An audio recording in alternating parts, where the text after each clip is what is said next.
lui khe la khô pi hoi tak su alo pi zia gen pe lo hial chu zia chun ni tum le za thim le a ngày buồn zia khô pi hoi nuam ba ta chun zia chun ni tum ngày lâu cùng tuang in a vang xin mi tiang thâu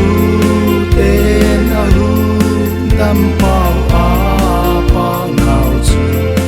zia khô pi hoi le vang ta a chun chun i lal pen le u dam pa i ngày chiều kin ta ka duy tên la mu na zia chun thăng van ak si te kwal khin va ka nào zia khô pi hoi nuam va ta ka chun zia chun ni tum ngày lâu cùng tuang in a vang xin mi tiang thâu tên a hu tâm bao a pa ngao chu zia khô pi hoi le va ta ka chun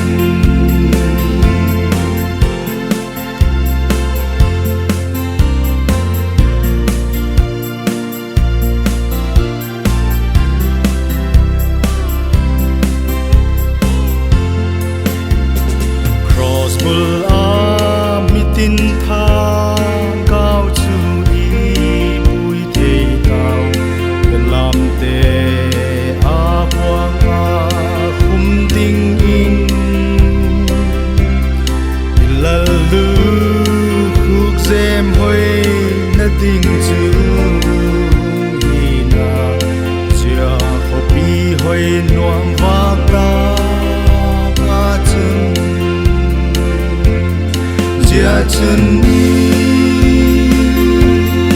tum ngày lâu cùng tuang in a vang xin mi tiang thâu tên a hu tâm bao a pa ngao chu zia khô pi hoi le va ta ka chun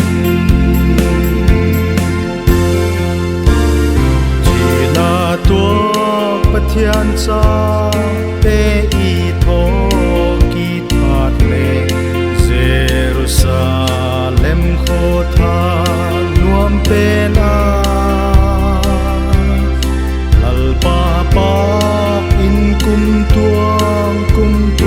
in neng tai ti zia kho pi hoi nuam va ta ka chun zia chun